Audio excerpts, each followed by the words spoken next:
What's up, YouTube? Let's talk about the Benchmade Bailout. Become quite a controversial excuse me, knife lately.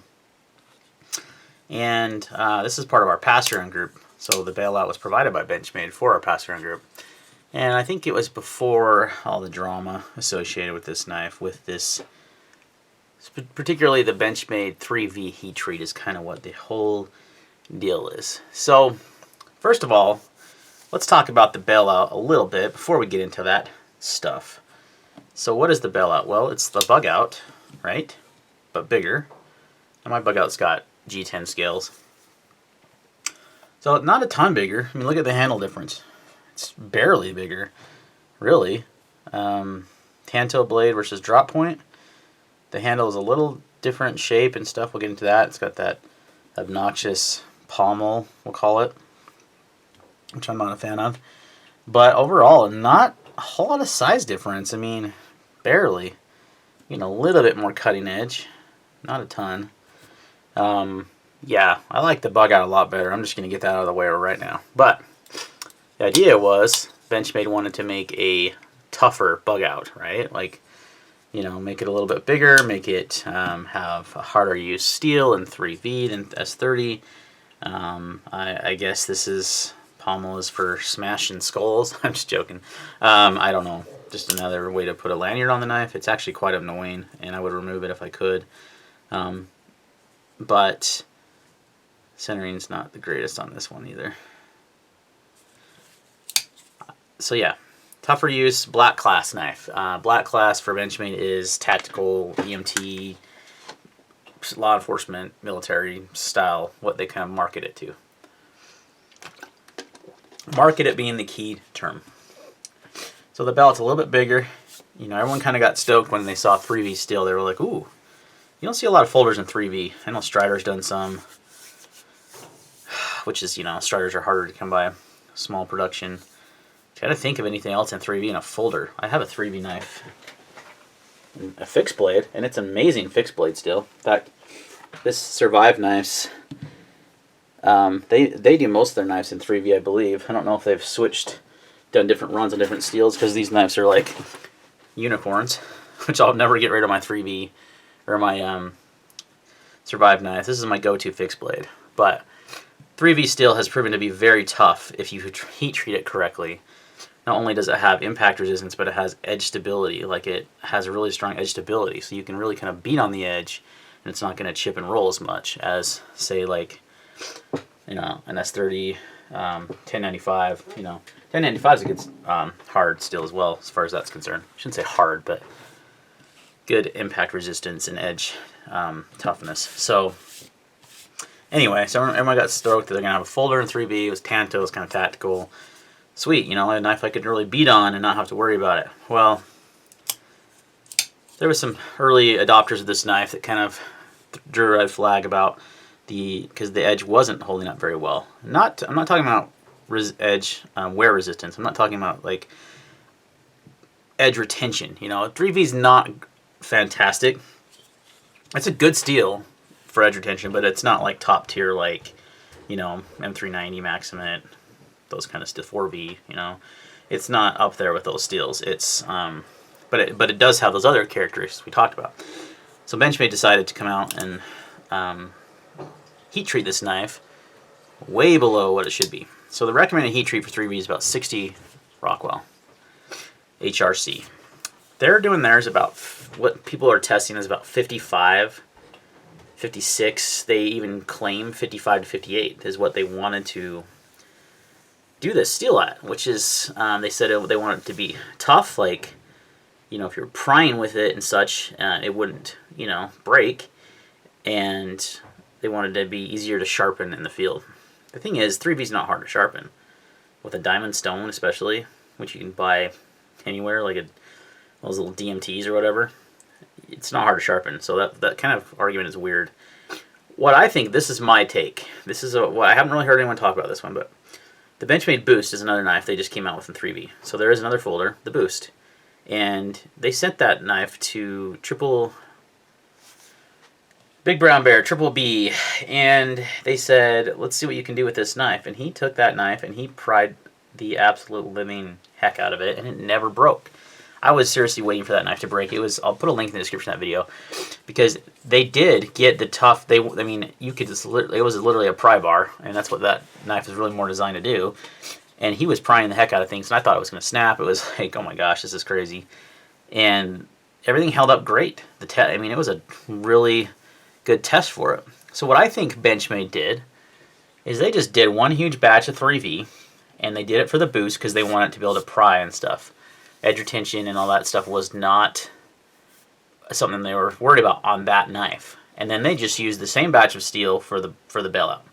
And they said, we're just going to use all the same 3V. We're not going to heat treat this one differently. That would cost us more money. You know, we're just going to use that whole big batch of 3V. We're going to do the boost with its, you know, prying ability, and then we're going to apply the same thing to the bailout. That's what I think's happened, guys. That's what I think this whole thing's about, is that they just decided, look, we're going to, and ZT used to do this too. They would buy just a gigantic amount of steel, obviously, because they're a knife manufacturer, and they would heat treat it all the same for different uses. So remember their LMAX drama they had many, many years ago. They under heat treated that LMAX steel big time. Did not have a good heat treat on it. So I think that's what happened here. I think the Benchmade bought all that 3V for the boost, for that pry bar style knife, and then they just put the same steel in the same heat treated steel in the bailout, and put a tanto edge on it and some coating, and called it tactical and stuff, right? Well, I mean, sure, you could pry. I'm not going to do that with this knife because this is on loan, so I have to keep it in decent condition. But and I kind of wanted to. It'd been fun, but because it's not my knife. But that's what I think happened. That's my take on the whole thing. Do I think it was heat treated right? No, I don't. I think it should be at 60 Rockwell. That's what I think. This is not just a Benchmade thing, though, guys. There's a lot of testing going on right now with Rockwell hardness of all kinds of different steels, and where they should be heat treated at based on like the steel manufacturers' ratings. In this case, I think this is a Crucible steel. It's Crucible 3V steel. Let me look real quick. But I'll just keep chatting while I'm looking. But there's a lot of testing, so it's not just a Benchmade thing. People aren't picking on Benchmade. This just happened to be, yeah, it's CPM 3V, so I think it's Crucible. But, you know, this just happened to be one of the ones that kind of was, yeah, it is Crucible. Kind of under the radar because it was a new knife, had a lot of hype to it, and it was in a folder, and yeah, people were pretty stoked about having 3V. And then when they get this knife and it's not heat treated to be 3V, they might as well have just used S30 or 154. Like, I don't see why. So they're charging extra for this too. I mean, this is 145 bucks, I think, where the Bailout's 110-ish, and you're not really getting that extra with their heat treat. You're not getting what they could have 3V. So in my opinion, you're better off just buying a bug out and calling it a day, because I think it's a better knife overall anyway. But that's the whole drama. But it's not, like I said, not just a Benchmade thing. Believe me, I'm not picking on anyone. I'm just saying this is what's going on in the industry right now. This is what's happening, and a lot of people are testing different steels from different companies. You know, M390, 20CV, M4. A lot of people are finding that Spyderco does a really good job of getting really, really close to those heat treats. So they've done a good job heat treating their steel. Benchmade's actually known for heat treating S30V really good. And they're also known for heat treating 154CM, because if they used it for years and years, and they kind of perfected it, right? It's kind of like a Chris Reeve knife. I don't have one on the table. Like a Chris Reeve knife that, you know, for a long time they were getting flack for the way they heat treated S35. But guess what? Their S35 is awesome. I mean, they've perfected it. So maybe, you know, give Benchmade some slack. Maybe they'll figure out 3V. But they've actually came back to a few YouTubers. Alchemy One is the one that's kind of got all this going with Benchmade and stuff, and he did a video just recently, which I'll link in the description. You guys should subscribe to his channel. He's a really good dude. About this, and you know, the Benchmade response, and they wanted it to heat treated that way. But I think no one's been talking about is that they did it because they did the boost, and that's the way they wanted the boost. So they just use the same, you know, a lot. I don't know how they buy steel, if it's in big pallets, or I don't know how that works, but you know, they use the same. They bought it in a big bulk from Crucible, I'm sure. And they used it the same way in this folder as they did the boost. And so that's why it's heat treated that way. If they wanted to heat treat it at 60 Rockwell, it would have done just fine. Like, that's the thing. They under heat treated on purpose because they were afraid if people pried with the boost and it was heat treated at 60 Rockwell, it might snap, or it might, something might happen to it. It would have been fine. That's the thing. The way the steel's designed at 60, it would have been fine. They should have just heat treated at 60, but that's what they did. So the Bailout is, like I said, a controversial knife. Let me give you my thoughts on the actual knife now. Now that we're past all that crap. I don't love it compared to the Bug Out. I'm just going to be straight up honest. Let me tell you what I don't like. It has nothing to do with the FRN handles. Has nothing to do with the blade or even the steel. This thing is obnoxious and creates a hot spot in the hand under use. I mean, I guess if you're choking, if you're doing like a hammer grip like this, you're not getting a lot. But I mean, this is kind of designed, marketed as a tactical, military law enforcement type folder. I guess if you're gonna, like I said, use this as a striking device, or maybe you're gonna use it to, I don't know. It's just, I don't think it's useful at all. It just gets in the way. I've felt it in my, kind of dug into my palm a little bit. I just think they should have just rounded this off and called it a day. It would have been so much better, like the Bug Out is.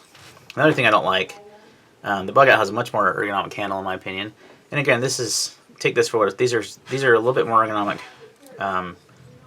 G10 scales, but when it had the FRN, which it held for most of it, it's still a better ergonomic handle. And I don't like this up here, this flare right here that's used kind of as a hand guard. I guess if you were stabbing with this knife with that Tanto blade, that might, protect your hand a little better. I'm guessing that's what it's there for. It just doesn't do it for me though. I don't actually mind Tantos. I think Tantos are cool. I have nothing against the blade shape.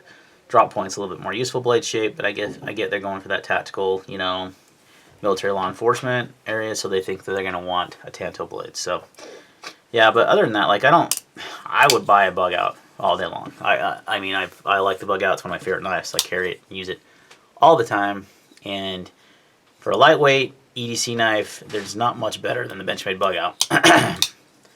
So if I were a military law enforcement guy, which I'm not,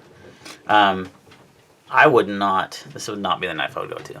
It's just, to me, like the Bug Out made sense with the ultralight handles and, wanting to give backpackers, that's what it was designed for.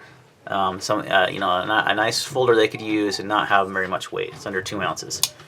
For this application, it doesn't make a lot of sense, in my opinion. It would have made more sense to do G10. I mean, if I'm going to go for a hard use folder, I'm going to pick up this Spyderco Shaman. It's got a lot of beef to it. I'm going to be a Strider or a Hinderer. So for me, I'm like, that's weird. I don't think the lightweightness, like for that application, it just doesn't make a lot of sense to me. But they're not necessarily worried about weight. They're carrying all these big duty belts that have, firearm and tasers and all kinds of stuff on it, and I don't think the weight's the big deal. You know what I mean? I don't know.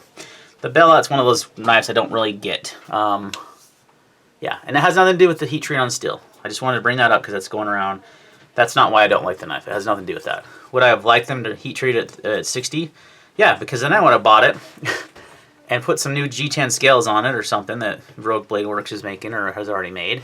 Got rid of this pommel because I know they're working on a delete for that. And you would have had a pretty cool knife. But now it just doesn't have any, I just don't see any interest in it for me at all to purchase the knife. So nothing, the quality is good on it. This one has a little bit of off-center blade.